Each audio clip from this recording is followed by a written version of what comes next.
con la historia, con Javier García Isaac y Pedro Fernández Barbadillo.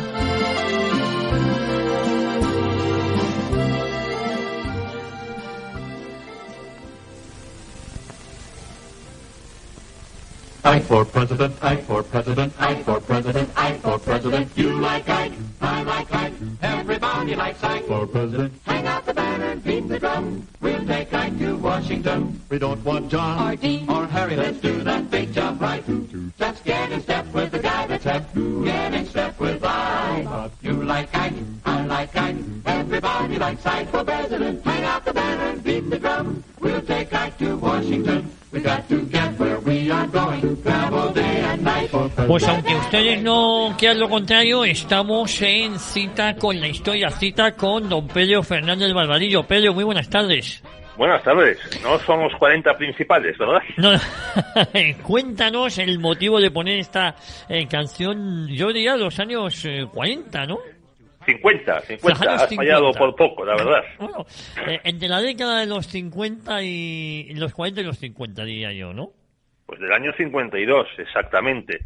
Es un jingle que salió para las elecciones de 1952, con presidenciales en Estados Unidos.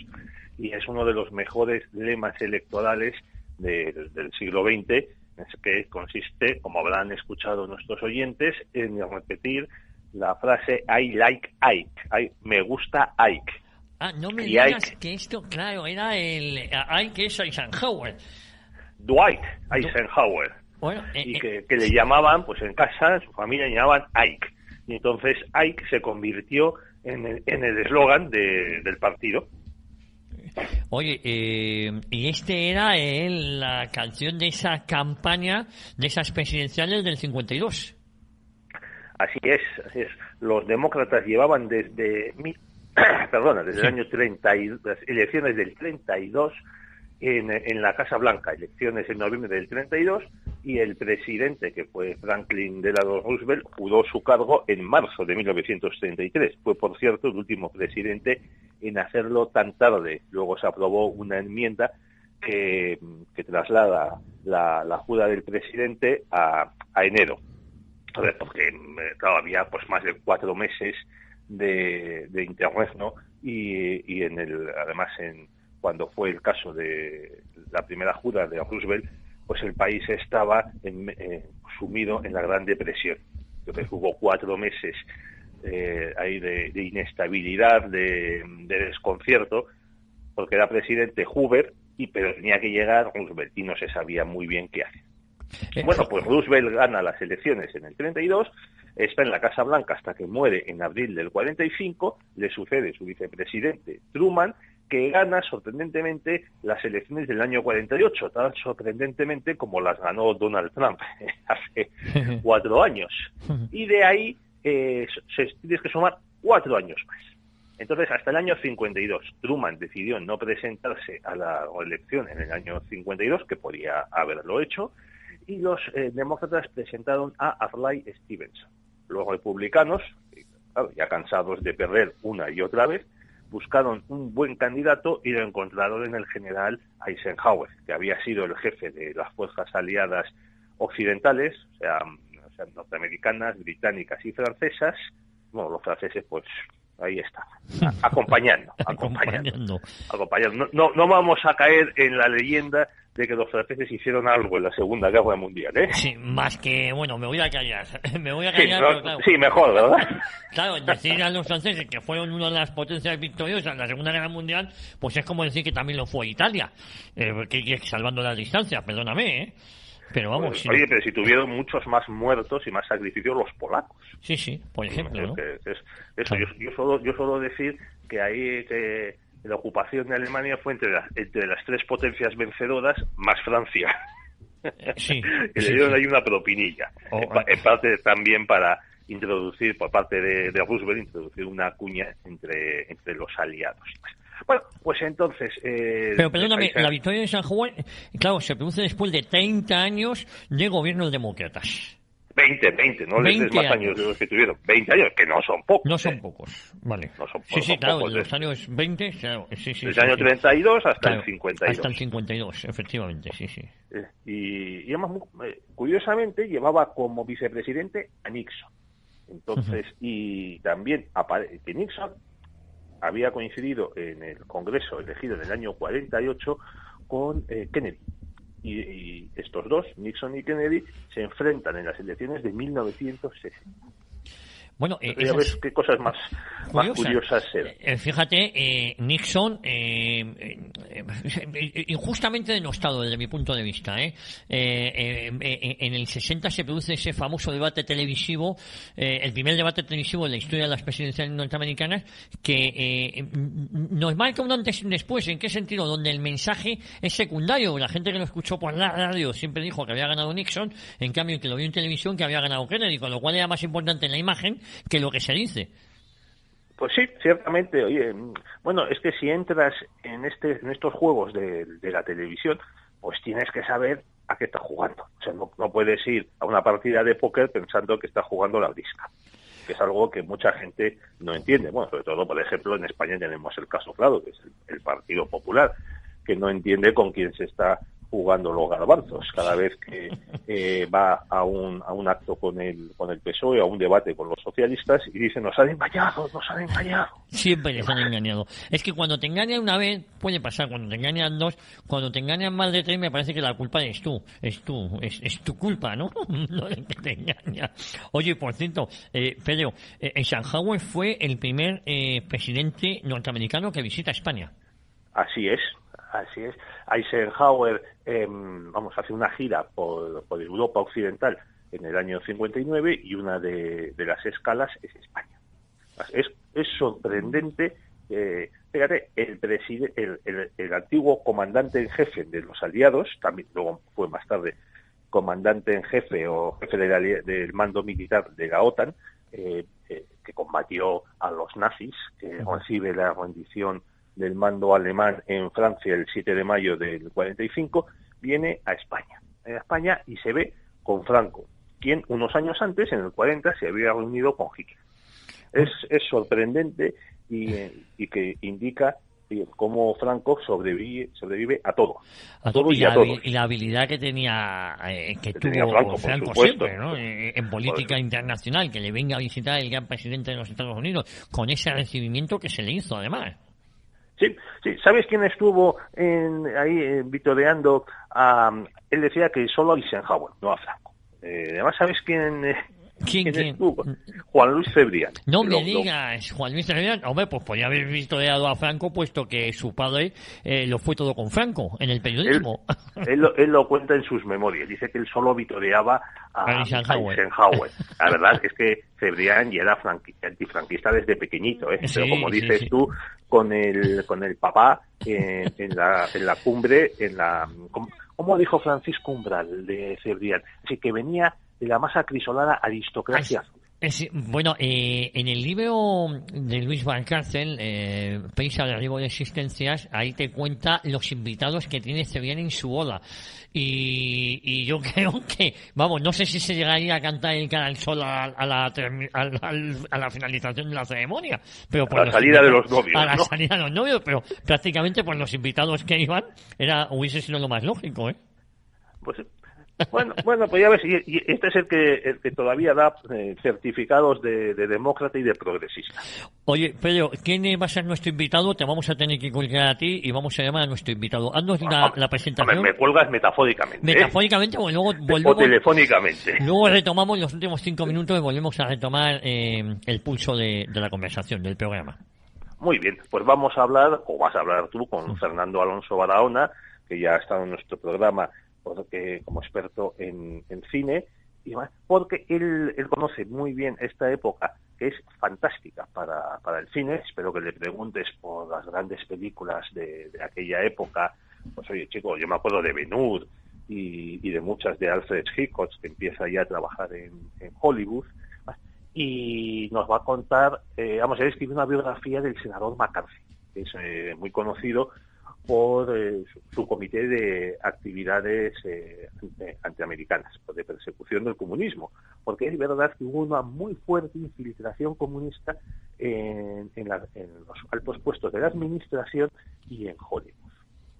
Sí, entonces, él va a ser el que nos explique los entresijos políticos de esa situación muy complicada, porque además estaba la guerra de Corea en marcha, y la tensión entre los dos bloques y la descolonización de los imperios coloniales europeos. Y bueno, creo que va a ser muy interesante y nos explicará también cosas muy curiosas sobre esos años que, en mi opinión, son los últimos años felices del siglo XX. Luego ya viene toda la agitación de los años 60, que tanto en Estados Unidos como en Europa fueron brutales, en las que tenemos a los jovencitos de niños pijos de las universidades tirando piedras y agrediendo a sus padres y a los policías y diciendo, ¡ay, el mundo no me comprende! Y además, bueno, esta gente, pues como los Lesbianes, o Europa, los Manuel Castells, el que es ministro de Universidades. Sí, el mayo del 68 en Madrid, el movimiento hippie en los Estados Unidos, en la guerra de Vietnam. Bueno, interesante. Pues, oye, la represión de la primavera de Praga por los comunistas soviéticos, la matanza brutal que hicieron la soldadesca del PRI mexicano en México. En México, en las esplanadas, ¿no? Sí, la matanza. Eso es la matanza de Tlatelolco. Eso es. Bueno, pues luego, si te parece, Pedro, volvemos y hablamos también de esas elecciones del 60 entre dos políticos que empezaron sus carreras en la época de Eisenhower, sobre todo Nixon. Bueno, ya venían de ser senadores, Nixon, de un jovencísimo vicepresidente con Eisenhower, en buena experiencia que cogió. Además, es muy curioso, oye, las vueltas que da la vida y sobre todo la política en Estados Unidos. Porque cuando vino, la primera vez que llegó Eisenhower a Estados Unidos de Europa, después de acabar la guerra, pues Eisenhower le monta en el típico desfile que hemos visto en las películas en Nueva York. Con confeti, y demás. Y uno de los que veía pasar el cortejo de Eisenhower desde la ventana de un edificio era Nixon, que había sido oficial en la Marina. Y dicen, ay, fíjate, ahí va Eisenhower, qué hombre tan poderoso, qué hombre tan prestigioso. Y unos años más tarde, vicepresidente con él. Las vueltas que y 18 años después presidente. Yo creo que 18 años después, porque fue en el 72, no 16. No, espera, fue en el 68 y él gana 16 años más. 16 años. Del 52 al 68. Eso es. Y que además, como dijo uno de sus asesores en esa campaña electoral, Pat Buchanan, es que Nixon protagonizó el mayor regreso de un político en Estados Unidos, porque había sido apartado, había perdido las elecciones en el 60 y las dio a gobernador de California. Al año siguiente se presenta a presidente por segunda vez en el 68 y gana. Y luego en el 72 obtiene una victoria de las más impresionantes que ha habido en la política. Pero bueno, ya es hora de que llames a Fernando, Javier, y luego acabamos hablando de... Bueno, nos vamos a publicidad y luego volvemos contigo. Un abrazo, Pedro. Hasta luego. Hasta ahora.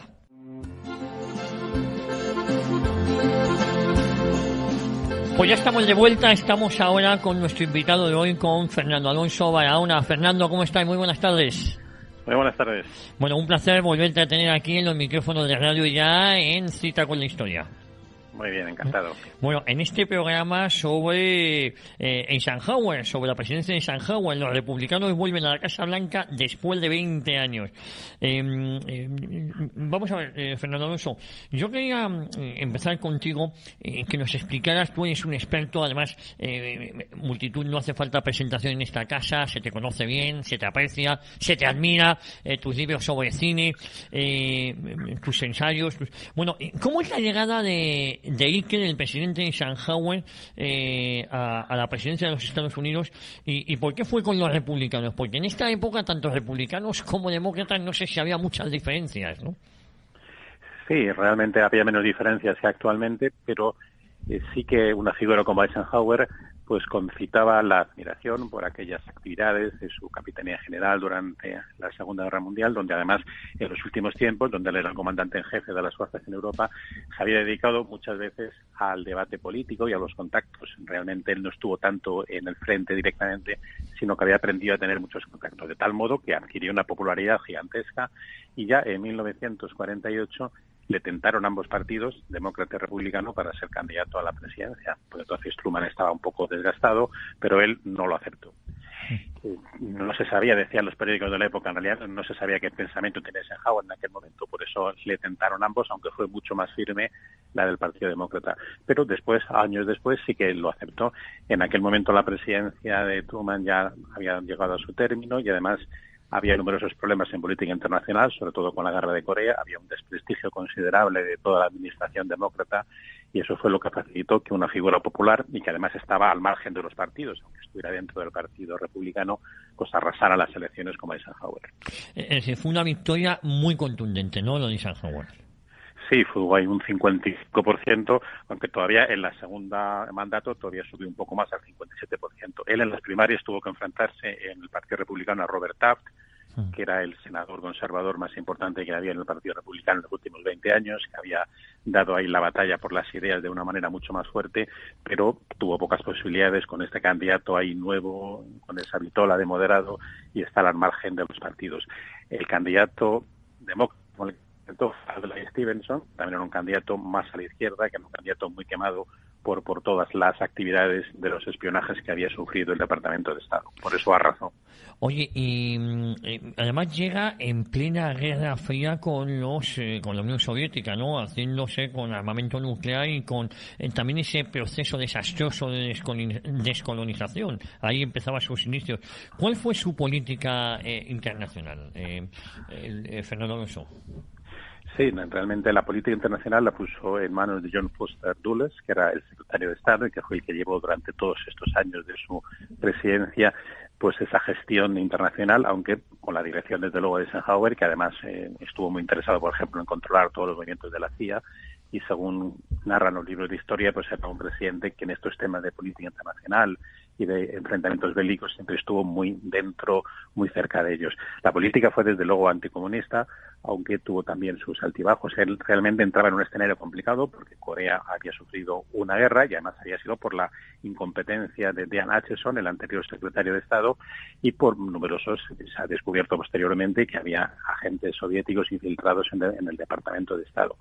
Con este desastre de Corea, él lo intenta poner en marcha y ahí consigue pues al menos proteger a Corea del Sur, y a partir de ahí pues va a meterse en todos los temas internacionales, algunos con fracaso porque la invasión de Hungría en 1956 por la Unión Soviética pues no pudo hacer nada y realmente ahí quedó en evidencia. Estuvo en muchísimos temas en Vietnam, o sea, realmente la política internacional de Eisenhower es considerable en estos 8 años.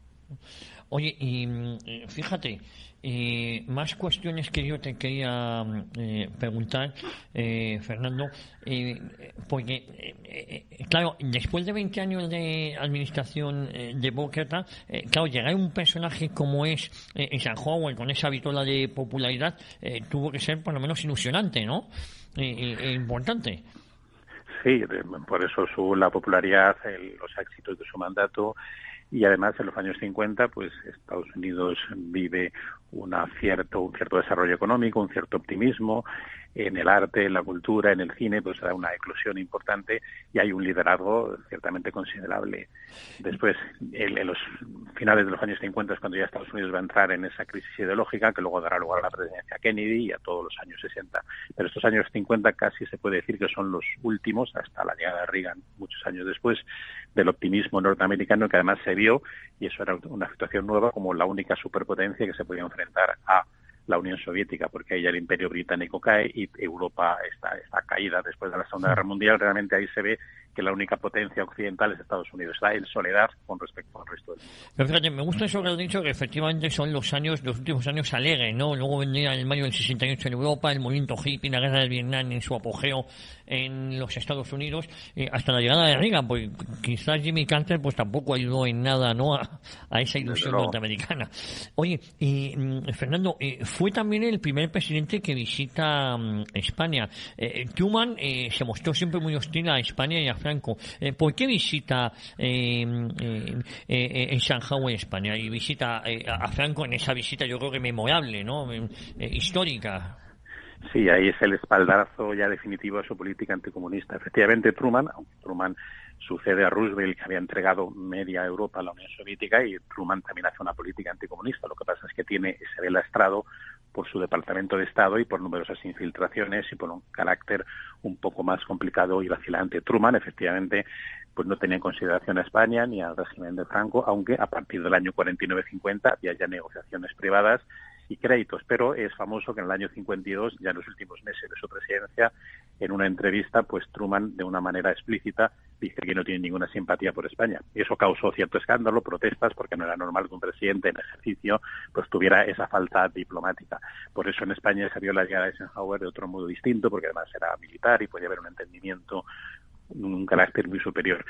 España ya empieza a entrar en todos los organismos internacionales, en el año 55 en la ONU, y las bases americanas en el 53 el primer tratado, y entonces Eisenhower ya decide, como último baldón y última parte de su política anticomunista, ya está en el último año de su presidencia, pues estamos en 1959, pues hace una visita con la cual realmente da a Franco el espaldarazo definitivo. Además, allí en esa visita va acompañado por el general Vernon Walters, que luego volvería a repetir visita en la época de Nixon, y que tuvo una relación importante y unas entrevistas históricas muy decisivas con Franco.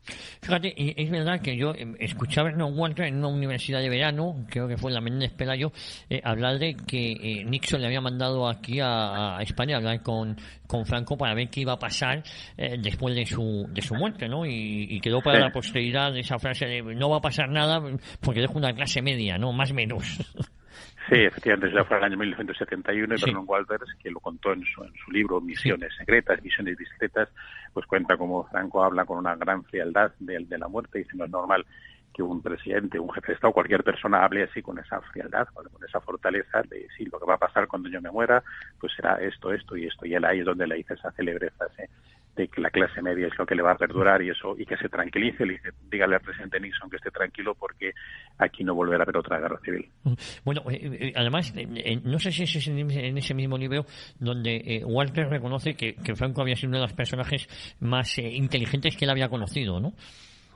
Sí, eso ya lo dijo en esa del 71, claro, que son varias entrevistas. Sí, varias entrevistas. Era el encargado, ya estuvo en el 59, luego en el 71, entonces tuvo una relación con la administración española y con Franco y tuvo una conexión realmente más notable. Además vio la evolución española pues desde finales de los años 50, que es justo cuando va a empezar el desarrollo económico, y ya cuando vuelve 12 años después, pues ve que lo que le están diciendo es verdad, es decir, que no es una frase política de esperanzas que están basadas en lo inexistente, sino ve que han pasado 12 años desde el 59 y que realmente el progreso ha sido considerable y que esa clase media que ya existía, pero en un medio mucho menos desarrollado, pues en los años 70 es realmente el soporte del régimen, el soporte de la estabilidad de cualquier sistema. Mira, hay un personaje en esos años muy conocido y que yo creo que tú conoces bien, que es el senador MacArthur, entre otras cosas porque tú has escrito sobre él, del que escribiste una biografía. Sí. Ha pasado como un villano cuando en esos años fue un senador muy, muy popular, y además hay que situarnos, hay que verlo con los ojos de la historia de la época que le tocó vivir, ¿no?, al senador MacArthur. Cuéntanos un poco sobre él. Sí, porque además bajo el término macartismo se habla de todo, de cosas que no tienen que ver con McCarthy. Es como si el nombre con su apellido diera lugar a toda una época, y además de una manera un tanto injusto. Lo más grave es el mundo del cine, porque McCarthy jamás tuvo que ver nada con el mundo del cine. El mundo del cine fue investigado años antes por la UAC, el Comité de Actividades Antiamericanas, en 1947, es decir, Joe McCarthy, su discurso anticomunista que le lanza la fama es de febrero del año 50, y sus investigaciones son en el Departamento de Estado y en el Ejército. En el Departamento de Estado, en la época de Truman, con Diane Acheson, que ahí es donde consiguen demostrar que hay infiltraciones considerables y además, aunque en su momento se pusieron en duda, cuando en los años 80 y 90 se abrieron los archivos Venona de la Unión Soviética, pues ha demostrado que en casi todo tenía razón y que realmente desde Alger Hiss, que ese sí que fue condenado, hasta todos los infiltrados, pues existían, que había todo un aparato de propaganda de la Unión Soviética en departamentos clave de Estado, de defensa, en departamentos importantes de Estados Unidos. McCarthy efectivamente obtiene una gran popularidad porque es la eclosión y ahí se vive la Guerra Fría, se vive la Guerra de Corea y consigue 2 victorias electorales realmente extraordinarias. Y curiosamente su decadencia o cuando empieza a perder el apoyo es precisamente cuando en la presidencia de Eisenhower, que él, pues, aunque aparentemente se simpatizaban, eran del mismo partido, pero realmente no eran en absoluto de la misma línea. Él empieza a investigar al ejército porque ve que también puede haber infiltraciones en otras materias importantes. Y es ahí donde choca con esos republicanos moderados y además está demostrado en el año 54, pues Eisenhower en secreto se reúne con varias personas para decir que hay que acabar con aquello porque no puede consentir que esté investigando absolutamente todo. Y es a partir de ahí donde cae en desgracia, las últimas investigaciones no llegan a buen término y se le reprueba. Se le reprueba que no es que se le echara del Senado ni nada, es como una reprobación de estas que en la política española, por ejemplo, vemos y no sirven para nada, no. Simplemente le regañan. Y además ahí se esperó a que hubiera elecciones parciales en el Senado, de tal manera que antiguos amigos de McCarthy, todos los que habrían de la época de Taft, que eran los más conservadores, pues dejaran su escaño, entrasen otros nuevos, y por eso la votación que se hizo en 1956 pues arrojó un resultado negativo para McCarthy. Votaron todos los senadores demócratas en contra suya y la mitad de los republicanos. Ahí se dividieron a favor y en contra. Curiosamente, tan solo hubo un senador demócrata que no votó en contra de McCarthy, que fue John Fitzgerald Kennedy, que era amigo de la familia, y Kennedy, pues para no involucrarse, no fue, alegó que estaba enfermo y no fue el único. Luego se lo reprocharon, pero es que la familia Kennedy y la familia McCarthy eran amigas, eran irlandesas, de ascendencia irlandesa, y fue el único que no apoyó esa reprobación. Oye, y me has hablado también, tú eres un experto en cine, y efectivamente él no estuvo involucrado, pero siempre en las películas con Elia Kazan, Elia Kazan, un grandísimo director, pero que también injustamente pasado a la historia, ¿no? Incluso le intentaron negar el Oscar honorífico que le dieron. Sí, eso es, porque él fue uno de los arrepentidos dentro de la lucha y del ambiente anticomunista que había en aquel momento. Pues Hollywood también se dividió. Es mentira, pues las informaciones o los libros que hablan de Hollywood contra McCarthy o McCarthy contra Hollywood. Te digo que McCarthy no tuvo absolutamente nada que ver. Nada. Lo que pasa es que al hacerse más famoso, pues bueno, ha quedado como que daba pie a toda una época, pero fue la actividad antiamericana. Ahí es verdad que Nixon sí estaba, J. Parnell Thomas, pero 5 años antes. Sin embargo, pues en Hollywood también se creó en 1944, cuando ni era senador McCarthy, un comité para la preservación y defensa de los ideales americanos, donde estaba John Ford, Cecil B. DeMille, Kim Vidor, Walt Disney, Gary Cooper, John Wayne, Janet McDonald, o sea, realmente la florinata de Hollywood. Y ahí sí es verdad que hubo esa persecución o esos días de Hollywood, pero todos del Comité de Actividades Antiamericanas. Y Elia Kazan lo que hizo es que fue uno de los que se arrepintió y delató a algunas personas que, aunque fuera, además lo explicó después metafóricamente en una película que ganó varios Oscars, El silencio, con Marlon Brando, señalando que era como un deber moral el delatar en aquel momento pues aquellos sindicalistas mafiosos que estaban persiguiendo y que estaban maltratando a los estibadores. Pero vamos, sí, es una actitud moralmente un poco más discutible, aunque no afecta a su calidad como director, pero sí lo que hizo como Edward Dmytryk, otro director, pues fue delatar y dar nombres y decir, pues todos estos eran los que estaban conmigo cuando yo pertenecía al Partido Comunista. Oye, y fíjate, entonces Hollywood no era ese monopolio político de los demócratas y progresistas, es decir, que podemos ver ahora, ¿no? Antes a lo mejor había, no sé si más diversidad o tolerancia o al revés. Sí, no, diversidad y tolerancia seguro, pero realmente casi era al contrario, lo que había que cada uno manifestarse en lo que quisiera y no era molestado por ello. De todos modos, una gran mayoría de los grandes directores, actores, pues no eran en absoluto demócratas, al contrario. Vamos, el autor de las 2 películas más célebres de los años 50, Los 10 mandamientos, el mayor espectáculo del mundo, es Cecil B. DeMille, que era claramente uno de los líderes conservadores. John Wayne y Gary Cooper seguían siendo las figuras más populares, pues, y así como Robert Taylor, realmente casi todos los grandes. Pero el cine estaba menos politizado y había más libertad, porque no existía esa corrección política. Tampoco es verdad que en el cine actual todos sean demócratas, son los que aparecen en los medios. Una vez Charlton Heston y luego Mel Gibson pues ha dicho es que hay muchos más conservadores, lo que pasa es que tendrían que salir del armario, porque es que están asustados por lo que les pueda pasar. Y decía, yo ya soy veterano, ya me da igual lo que hagan conmigo, porque ya tengo un nombre, pero hay mucha gente que lo oculta. Por eso aparentemente parece que hay una uniformidad. Eso no existía en los años 50, donde hay películas de todo tipo, obras de todo tipo y además de una gran calidad. Fíjate, me ha gustado ese término, esa corrección política que precisamente acaba con el ingenio, ¿no? La corrección política al final te limita tanto en la libertad creativa y en la libertad individual. Sí, además limita al final casi más que la propia censura que existía en ese momento. En los años 50, pues en Estados Unidos el código Hays todavía existía, aunque ya empieza a caer a partir de la mitad de los años 50, que era un código privado.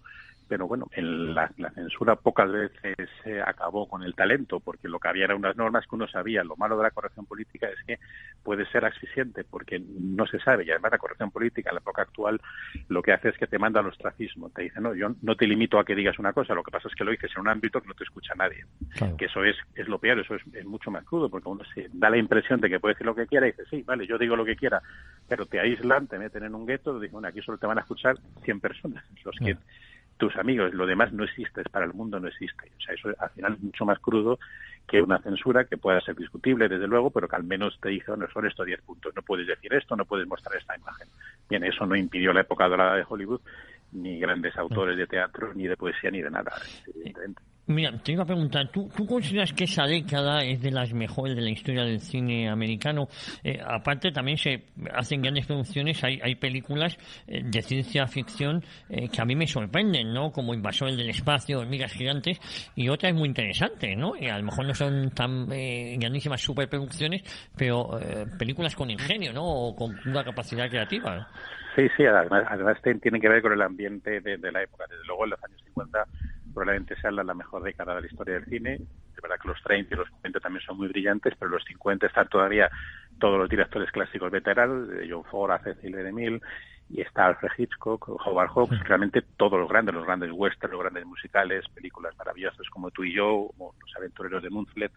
Es una época gloriosa, pero en estos años 50, sobre todo en la primera mitad, pues producto de ese ambiente de la Guerra Fría, de ese ambiente de ese peligro que podía venir del este, que podía venir de lugares desconocidos, pues da lugar a películas de ciencia ficción y fantásticas de una calidad considerable. La Guerra de los Mundos, por ejemplo, de Byron Haskin, basada en la novela de H.G. Wells, una película encantadora, superior a la versión de Spielberg contemporánea, y que muestra esos marcianos que invaden, y curiosamente los virus contra lo que pasa ahora son los aliados, porque vemos que los marcianos que ya están destruyendo el mundo entero porque nada puede contra ellos, empiezan a morir todos uno a uno porque no soportan el virus. Y termina la película diciendo, pues, los seres más pequeños creados por Dios son los que han salvado la civilización. Bueno, eso es la Guerra de los Mundos. Los invasores de Marte, pues también juega con Red Mars, los invasores rojos, el dominio rojo, y así hay películas de este estilo como It Came from Outer Space, Vino del espacio exterior, Them o Tarántula. Es decir, hay esos monstruos, esas arañas, esas amenazas. Todo es como un cierto miedo a esa amenaza exterior que es la Guerra Fría, que también es una guerra de nervios y tensa, porque no es ese enfrentamiento como estaban en la Guerra Mundial, pero bueno, tampoco a Estados Unidos, salvo Pearl Harbor, llegó la Guerra Mundial, ellos fueron a Europa. Aquí también hay guerras parciales, en el Oriente Medio, en Corea, en toda esa zona, pero realmente los americanos que ahí viven una época de optimismo, pues sí que sienten un cierto miedo a esa otra superpotencia en un mundo nuevo con dos superpotencias y sobre todo con la amenaza nuclear, que es lo que a partir de la segunda mitad de los años 50 pues más miedo da, que pueda eclosionar y acabar con el mundo. Fíjate, nos has hablado de que ya en el 52 aparecen dos personajes como es Nixon y Kennedy, dos personajes que luego entrarían con fuerza en la política en los años 60, ¿no? Nixon, que venía de ser presidente con Eisenhower y que pierde las elecciones frente a Kennedy, que era senador, ¿no? Sí, ambas son importantes. La familia Kennedy, Robert Kennedy, que luego fue candidato y intentó ser candidato y fue asesinado, trabajó en los comités de McCarthy, por otra prueba de no solamente la amistad que había en la familia, sino que Robert Kennedy como fiscal pues sus primeros trabajos estaban en los comités de investigación de McCarthy. John Kennedy era un senador que poco a poco se iba haciendo famoso, claro, protegido por su familia, y Nixon pues era un político nato, estuvo 8 años de vicepresidente con Eisenhower y además Él había hecho famoso por el caso Alger Hiss, por esa lucha anticomunista. Él estuvo en los comités de actividades antiamericanas y realmente parecía que iba a ganar y era el favorito y podía ganar de calle, pero se enfrentó con un candidato nuevo, más joven y sobre todo que dio mejor la imagen en las campañas televisivas. Se dice que las encuestas desde aquel momento, a los que vieron el programa por radio, pues todos dieron en los debates ganador a Nixon, pero claro, ya había mucha gente que veía la televisión a la primera vez y ahí todos dieron como ganador a Kennedy. De todos modos, ahí hubo un fraude que está demostrado hoy en día. Realmente Kennedy no ganó las elecciones. Hubo 2 estados, Texas y Michigan, donde manipularon los votos y esos 2 estados, porque en voto popular quedaron empate, pero casi también empate en los votos de los delegados. Pues hubo un fraude. Lo que pasa es que Nixon pues aceptó el resultado y no quiso meter a su país en una crisis monumental que era poner en cuestión todo el sistema. Pues una lucha pues peor hubiera sido que la que luego pasó con George Bush y la segunda vez, que también estuvieron varios meses para elegir al presidente porque había un empate. Nixon ahí se comportó de manera patriótica y vio que aquello podía perjudicar y que sí, a lo mejor lo conseguía meses después, pero con una pérdida de credibilidad notable para Estados Unidos. Y ordenó no impugnarlo, pero hoy está demostrado que en varios distritos de 2 estados decisivos se consiguieron unos cuantos miles de votos adicionales, que fue lo suficiente para cambiar los delegados. Pero bueno, eso es la anécdota de la historia. Fíjate, pero anécdota importante porque luego Nixon, alcanzando la presidencia años más tarde, en el 68, si no me equivoco, la primera vez, luego en el 72, ha pasado la historia con un sabor agridulce, ¿no? Bueno, quizás, y siendo en el 72 uno de los presidentes con mayor número de votos, ¿no? Sí, sin duda. O sea, realmente es un caso de supervivencia porque normalmente un político que ha sido 8 años vicepresidente y que pierde, que además ahí se retiró prácticamente de la política, ya no volvería. Además le intentaron presentar a California, pero también perdió y se retiró, dijo que se retiraba. O sea, es una supervivencia considerable porque normalmente nadie sobrevive a todos esos años. Ya parece que ya no vuelve. Pero sin embargo volvió. En el 68 fue con grandes dificultades porque el 68 ganó con un 43% porque había un tercer partido que era el de George Wallace, que era un partido independiente que fue una escisión por diversos estados y ahí tuvo un 13 o un 14%, con lo cual con el menor diferencia de casi de toda la historia de Estados Unidos, pues consiguió la presidencia. Pero en el segundo mandato arrasó. Se enfrentó con un candidato, George McGovern, que estaba muy a la izquierda, muy dentro de la izquierda del Partido Demócrata, y le arrasó. Apeló a esa mayoría silenciosa y curiosamente cuando parece que los medios intelectuales decían que no, como que Nixon estaba al margen de la sociedad, vemos que no, cuando se abren las urnas tuvo, pues hasta llegar a la segunda de Reagan, es la mayor victoria de la historia de Estados Unidos, una victoria aplastante, que no le perdonaron y por una tontería, lo que pasa es que luego él cometió errores, pero realmente espionajes se estaban haciendo de toda la vida en Estados Unidos y le prepararon aquel Watergate y cayó. Luego se consiguió reivindicarse y escribir libros interesantes y es una figura importante. Es un político nato con sus virtudes y sus defectos, porque realmente vivía de la política era su vida. Fíjate, has hablado de Wallace, que Wallace pasó la historia por, si no me equivoco, en la Universidad de Alabama, le impidió la entrada a los 3 universitarios negros, ¿no? Sí. Y era el Partido Demócrata, hay que decirlo, ¿eh? Claro, es que los demócratas del sur pues eran los que defendían esa segregación racial y por eso hubo la división entre los demócratas del norte y los demócratas del sur. Lo sabían, donde estaba Martin Luther King y después del sur. Pero como esos tampoco querían identificarse con la tradición republicana porque era totalmente diferente, pues crearon ese tercer partido y ahí fue lo que esas elecciones las cambió. También la primera que ganó Clinton con George Bush padre fue parecida, ganó también por un 43% porque había un tercer partido, el de Ross Perot, el millonario, que ahí sí que eran votos más bien republicanos. Ahí realmente Bush perdió la presidencia por ese 10-12% tuvo Ross Perot. Por eso Bill Clinton en la primera suya y Nixon en esta son 2 de los que tuvieron menor apoyo porque había un tercer partido que sí que tuvo presencia, no con un 1%, sino llegado a un 10 y a un 12%. Oye, y Bob Kennedy, si llega a ganar, porque claro, Bob Kennedy, si no me equivoco, es asesinado en junio, cuando las elecciones eran, la convención demócrata era en agosto y las elecciones en noviembre del año en el que es asesinado. Sí, en el 68, sí, hubiera podido ganar probablemente Robert Kennedy, porque en aquel año era precisamente donde había esa división de los 3 partidos, aunque el factor Wallace probablemente hubiera sido incontrolable, pero desde luego era mucho más popular Robert Kennedy que el candidato al que ganó Nixon. Hubiera sido un resultado impredecible. Es un destino trágico el de los Kennedy, una familia tremendamente poderosa, con muchas actitudes dudosas desde el fundador de la familia, con sus tratos con la mafia, el ascenso de John Kennedy, pues estuvo penetrado con muchos medios de dudosa legalidad. Y además, el propio Kennedy era un personaje contradictorio, con muchas enfermedades, alguien de dudosa capacidad, pero es verdad que supo transmitir esa ilusión, esa esperanza, aunque hoy en día, 40 años después, vemos que estaba basada muchas veces en algo que no era totalmente cierto, porque el personaje tenía muchas averías, pero supo captar esa ilusión de la gente y por eso ganó las elecciones, y aunque la ganara también por la mínima. Fíjate, y ha quedado mitificado por su asesinato, porque claro, no tuvo decadencia, sino que murió en la gloria. Sí, y fíjate, y Fernando, investigando también sobre el asesinato de Bob Kennedy, el asesino de Bob Kennedy sigue vivo, y él siempre dijo que había sido objeto de un hipnotismo, de un plan que es verdad que la CIA estaba llevando a cabo. No sé si en este caso el asesino de Bob Kennedy había sido hipnotizado, pero es verdad que había un plan, o se comentaba que había un proyecto de la CIA que consistía en esto, ¿no? Sí, lo mismo que hay teorías de la conspiración, lo mismo que en el asesinato de John, sí, que pueden tener parte de razón, pero es difícil porque luego a posteriori pues hay muchas teorías, muchas conspiraciones, todo desde luego aparece como demasiado sencillo, pues tanto en Kennedy como que fuera solamente un francotirador.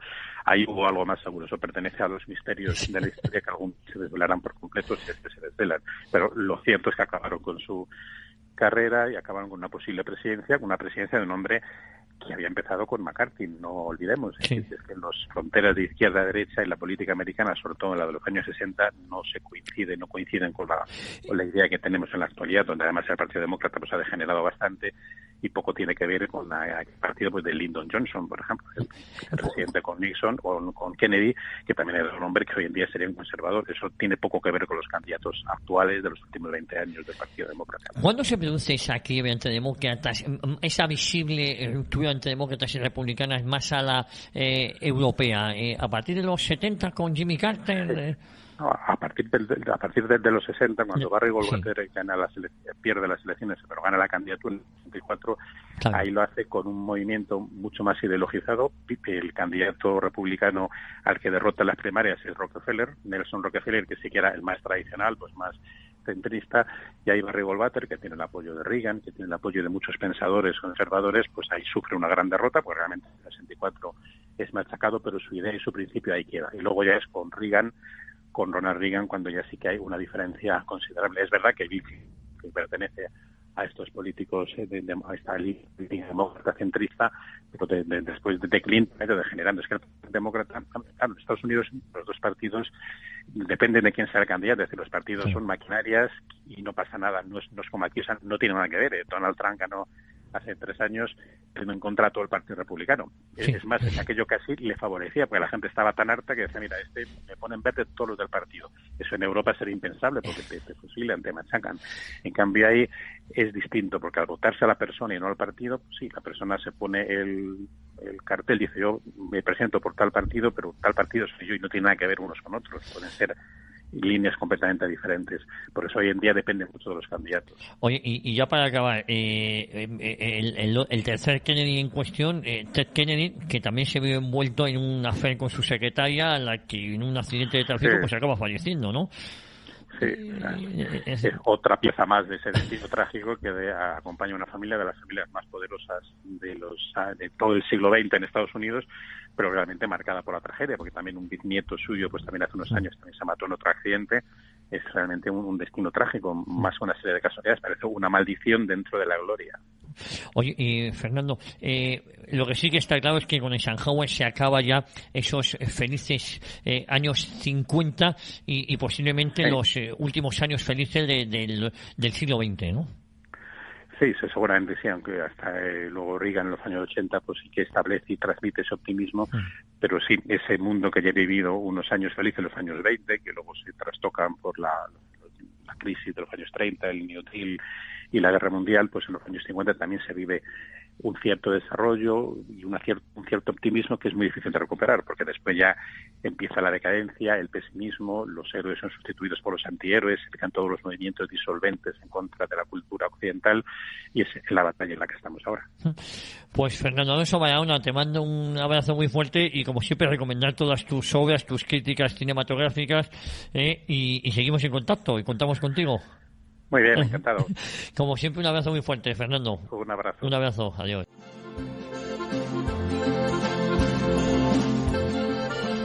Pues nos quedan 14 minutos y queda rematar la faena con nuestro amigo Pedro Fernández Barbadillo. Pedro, ¿cómo estás?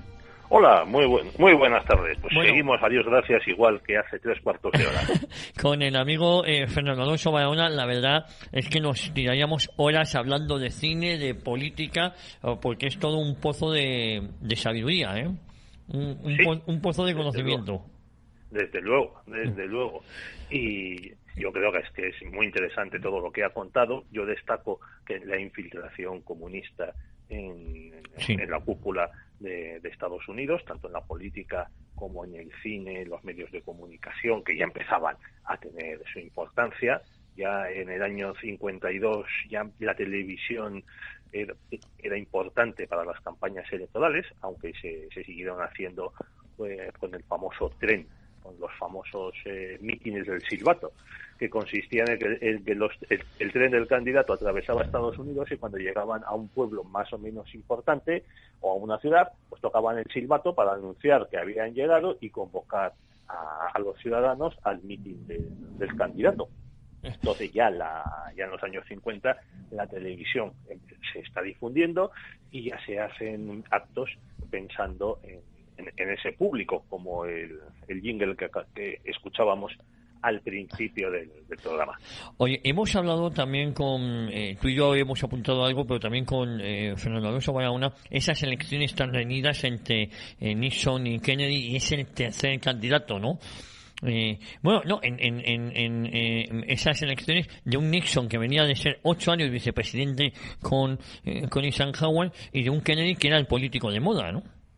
El político de moda, pero también se enfrentó a muchísimos problemas, incluso dentro de su partido. Compitió con Hubert Humphrey por la candidatura a presidente. Humphrey fue vicepresidente de Johnson del 64 al 68 y luego candidato del Partido Demócrata frente a Nixon en el 68. Y Humphrey, alegó, con la campaña, el asunto de que Kennedy era católico y que eso, pues chico, no era muy de fiar, porque a ver si iba a obedecer al Papa, y el Papa era Juan XXIII, que tampoco es que fuese San Pío V el que organizó la Santa Liga contra los turcos, que acabó en la batalla de Lepanto. Así que Kennedy también se enfrentó a la discriminación que han sufrido hasta hace muy poco los católicos en Estados Unidos. No lo tuvo fácil, la verdad, eso sí, contó para la victoria con la ayuda de su padre, que no era tan sinvergüenza como cuenta la leyenda, sobre todo la leyenda protestante, pero que tenía muchísimo dinero. Con 25 años fue presidente de un banco. Y también invirtió muy bien en Hollywood y sabía cómo funcionaban los medios de comunicación. Como decimos, pues ya empezaban a adquirir su importancia. Pues esas elecciones, fíjate, fueron de las más reñidas que hubo en el siglo XX. En el siglo XIX hubo otras que fueron todavía peores. Bueno, pero en 1960, fíjate, Kennedy se lleva Nevada por 2.500 votos, Nuevo México por menos de 4.000. Texas solo por 46.000 votos, y eso que presentaba como vicepresidente a Johnson, que era tejano y que había sido, era el jefe de la mayoría demócrata en el Senado. Y a su vez, California se la lleva Nixon, que era su estado natal, pues por poco más de 35.000 votos. Es decir, incluso unas la noche muy reñidas. Sí, pero fíjate que te diga esto, que demuestra la tensión que hubo. California se la lleva Kennedy en el recuento de la noche electoral. Sin embargo, unos días más tarde, una semana u 8 días, cuando se cuentan los votos de los ausentes, resulta que Nixon gana, y gana por 35.000 votos. Es decir, que hubo cierta manipulación. No es que hubiese cierta manipulación, es lo mismo que pasó en 2000 con las elecciones entre Bush y Gore, que hubo una cadena de televisión, progre, por supuesto, que dio vencedor al Gore iba a decir en Bruselas, en Florida, y luego el cuento posterior dio vencedor a Bush por muy pocos votos, por unos cientos de votos, pero chico, la democracia es así, si te quedas esas tonterías que suelen decir muchos para encontrar la excusa perfecta para no votar, lo de mi voto no va a cambiar nada, Pues dices, pues sí, a veces sí cambia. Oye, a Nixon le dimite el primer vicepresidente por temas de corrupción anterior al cargo. Sí, Spiro Agnew. Eso es, que también ha pasado con más pena que gloria en la historia. Luego ya es verdad que Gerald Ford es el vicepresidente que acaba su mandato y gana las elecciones siguientes. Pero hasta este punto llegamos luego hasta Bush padre, ¿no? En el 88. Sí. También, mira, una de las normas o de las reglas no escritas de la política norteamericana es que desde mediados del siglo XIX, antes de la Guerra Civil, creo que desde Martin Van Buren, fíjate que nadie sabe quién es este señor, que fue presidente un mandato. Desde Martin Van Buren, ningún vicepresidente en funciones había ganado jamás unas elecciones. Es lo que le pasa a Nixon en el 60, es lo que le pasa a Humphrey en el 68 y a Mondale se presenta en el 84. Mondale fue vicepresidente con Carter y perdió en el 80. Pero quien le rompe esa norma es precisamente Bush padre en el año 88. Que había sido vicepresidente con Ronald Reagan. Con Reagan durante 8 años. Luego otro vicepresidente es gobernante que se presenta a las elecciones y las pierde, pues es el que tú has citado, Al Gore. Fíjate, oye, en lo que le pasa a Bush padre, que luego pierde porque se presenta a Ross Perot y divide el voto conservador. Sí, hombre, también hay que decir que Bush lo tenía muy difícil porque había empezado una crisis económica en el país y se había incumplido una promesa que había hecho, una promesa muy famosa. Hemos oído el jingle de I Like Ike. Pues Bush lanzó una frase muy buena que decía read my lips, no more new taxes. O sea, léanme los labios, no más impuestos. Léanme los labios, no más. Era muy buena la frase, si estás dispuesto a cumplirla, claro. Y el problema es que no lo cumplió. Y entonces él subió los impuestos y Ross Perot, muy enfadado, lanzó su candidatura como un candidato de un tercer partido, que los terceros partidos han sido muy frecuentes en la vida norteamericana. Tendemos a pensar, porque los medios de comunicación y el cine nos centran en los dos grandes partidos, pero en Estados Unidos hay una tradición de terceros partidos muy importante. A ver si un día le pudiésemos dedicar un programa, porque uno de estos terceros partidos es, fíjate, un partido antimasónico que hubo en Estados Unidos en el siglo XIX. Oye, sería importante hacer un programa sobre esos terceros partidos que han tenido alguna mínima, bueno, por lo menos alguna muy mínima posibilidad. Uy, los ha habido muy importantes. Eso es, por eso te digo.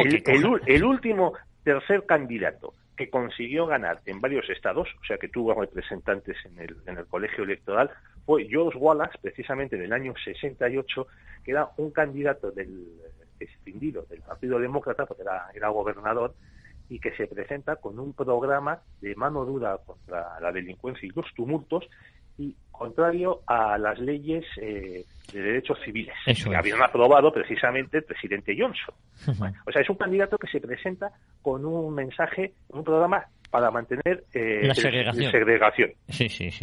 Y gana en varios estados del sur. Entonces, él quería presentar, es que es un poco complicado de explicar. Como ya saben nuestros oyentes, a los presidentes no los elige directamente el pueblo norteamericano, como pasa pues en Francia o en Argentina, sino que la gente escoge a los electores de cada estado que se reúnen, cada uno en la capital de su estado, y de ahí votan por candidatos. Y si no tiene mayoría ningún candidato, pasa la elección a la Cámara de Representantes. Entonces, estos querían, Wallace quería quitar la mayoría, que nadie tuviese una mayoría en el colegio electoral, y entonces negociar con sus electores, con los otros dos candidatos, entregar los votos a cambio de que se le permitiese al sur mantener la segregación. Mira, Wallace ganó al final en cinco estados, en Luisiana, Alabama, Mississippi, Georgia y Arkansas. Bueno, oye, qué cosa tan curiosa. En 5 estados del sur, ganó Wallace como una extensión del Partido Demócrata, y eso queda presentado como un miembro de la extrema derecha, ¿eh? Bueno, son otro de los topicazos que tenemos en cuenta, que es que ahora los demócratas son los buenos, los que se preocupan de los negros y las minorías, y es el partido más racista que ha habido en Estados Unidos.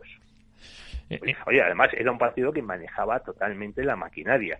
Mira, he estado viendo datos y Roosevelt, que era demócrata, gana en Carolina del Sur, que es un estado pequeñito, pero mira, oye, Deep South, como no te puedes imaginar, Roosevelt, gana las elecciones de los años 30, del 32 y del 36, con el 98% del voto popular en ese estado. Mira, en estos momentos, o sea, es que ni Hitler consiguió en sus referendos, en los años 30, un porcentaje como ese. El único político, vamos a decir, del mundo civilizado que tenía porcentajes superiores a Roosevelt era Stalin. Oye, fíjate, sí, no me quiero ir, nos quedan 2 minutos, 3 minutos, si no hablamos de qué va a pasar o cuál es tu sensación, tus impresiones con el año presidencial donde estamos inmersos, ¿no? Con el amigo, el presidente norteamericano también, que recuerda un poco a los Perón, recuerda a los versos sueltos, ¿no?, que han tenido los partidos, en este caso, sí presentado por el Partido Republicano, aunque se podía haber presentado por independiente, ¿no? O fuera del partido. Si se hubiese presentado como independiente, le habría pasado lo que a Perón, que no habría conseguido ningún escaño, o demás, porque claro, los dos partidos pues tienen una maquinaria potente. Y, bueno, vamos a ver, el populismo, o sea, el discurso contra Washington, contra los peces gordos de Wall Street, contra la corrupción de Washington y los apaños, los lobbies, es un discurso muy viejo en la política norteamericana. El primero que lo hace es Andrew Jackson, que fue presidente en los años 20 del siglo XIX, y ya a partir de ahí, oye, la de gente que lo ha hecho, por ejemplo, Theodore Roosevelt, que fue presidente entre 1901 y 1909, también se presentó para un tercer mandato por el Partido Progresista, y era más de derechas que tú, Javier. Mira que yo decir, y a su vez, otros candidatos posteriores que también invocan este mensaje populista del pueblo contra Washington, pues son un tal Jimmy Carter, que, oye, creo que también era demócrata, ¿no? Y que sigue por ahí. Sí, sigue fastidiando, la verdad. Y bueno, también Ronald Reagan, que es el que practica este mensaje populista. Oye, Barack Obama, yes we can. También es decir, ya estamos hartos de que los fracasaron, los cabezas de huevo de Washington, los lobbies, los Wall Street, los intereses creados y demás, nos dirijan la política, nos metan en guerras, gobiernen para las grandes corporaciones y no para la gente. Oye, también Barack Obama. Entonces, Donald Trump pues viene de una sucesión del populismo, de movimientos populistas. Ahora, o sea, además que es una tradición, es una costumbre, o sea, no es nada sorprendente. Mira, como decía una historiadora francesa que ha escrito un libro sobre el populismo muy bueno, Chantal del Sol, que bueno, ¿qué es un populista? Dice, populista es el insulto que lanzan los que mandan contra alguien que creen, un movimiento que creen que les puede quitar el poder. Pues bueno, y esto ya pasaba en la Grecia clásica. Pues con tus palabras y con esta sintonía despedimos el programa de hoy, Pedro. No vamos a decir de dónde es la sintonía, de qué película. Dínoslo tú ahora mismo. Pues por La muerte en los talones, de Alfred Hitchcock. Fantástica. Una de esas películas de los años 50 de las que ha hablado Fernando. Te mando un abrazo muy fuerte. Volvemos la próxima semana aquí a Cita con la Historia, Pedro. Dios mediante, y con mascarilla. Y con mascarilla porque nos van a obligar. Un abrazo fuerte. Otro para ti, adiós. Adiós, Pedro.